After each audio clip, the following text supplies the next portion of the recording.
I didn't bring you fortune cookies, but I brought you the next best thing. Really? What is the next best thing? They're all butter Hamantaschen. Oh, yeah. In you are not order the only person. of, Yes. There you are. Happy Purim. Hi, this is Nina Simons with Spices of Life, and today we're in Chinatown to talk to a fascinating young woman, Jennifer Lee, and we're at one of my favorite restaurants. Jennifer is on tour. She's written a terrific book called The Fortune Cookie Chronicles, and we want to ask Jennifer some questions. First of all, Jennifer, why are you obsessed with Chinese restaurants? When I first started, I didn't know. I just knew that I was obsessed with Chinese restaurants, like to the point where I was willing to fly from Hong Kong to Taiwan for an afternoon to try General Tso's chicken and fly back. And ultimately, in the end, I think I was obsessed with Chinese restaurants after visiting 6 continents and 42 states because it's an allegory of who I am in America. It makes people think twice about what it means to be American and the assumptions of what it means to be American. Because, you know, the idea of, you know, if our benchmark for Americanness is apple pie. Apple pie, yeah. That's right. You talked to Stephen Colbert about apple pie. Think of it this way. If our benchmark for Americanness is apple pie, how often do you eat apple pie? And how Every often... day, ma'am. Really? I eat an entire apple pie before I come on this show. Why do Jews eat Chinese food? I love the Jews, for something to say. I love the Jews because they love Chinese food, they read books, and they gather regularly at synagogues and JCC, so you can go talk to them.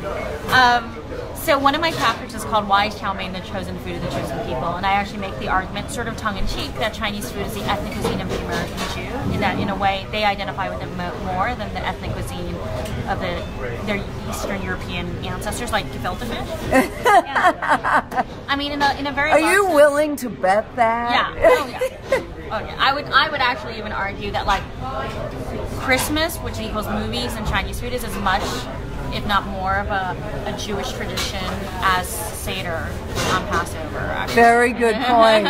Being a Jew, I can totally identify with that. I eat Chinese food on Christmas, go to the movie theater too, 'cause there just ain't much else to do on Christmas when you're a Jew. You look for certain things in a good Chinese restaurant. Yeah. Can you talk about that? Here are a couple things. One, there's Chinese actually on the menu. The menu's all in English, bad sign. Okay. 2, chopsticks. They should, if you have to ask for chopsticks, also bad sign. Here are the chopsticks. Okay, it passed that. Okay, chopsticks, right. But unfortunately, no Chinese on the menu. I know. We're going to flunk that one. Okay. And then lastly, I think charging for tea is charging for tea and rice, like, kind of wrong in a Chinese perspective. But I think you also say you look for Chinese people. Exactly. The book is dedicated to my parents, as I like to say. If you read it, it's for mom and dad who crossed an ocean so their kids could follow their dreams, and for all the other moms and dads who have done the same. So ultimately, the story of Chinese restaurant owners, I mean, it's a lousy business generally, and they cook because they often have no choice. But as they told me, many of them said, you know, we cook so our children don't have to. So the idea is a Chinese restaurant is their foothold in an American dream, and then their children can speak English. Thank you, Jennifer Lee. Everybody buy her book, The Fortune Cookie Chronicles.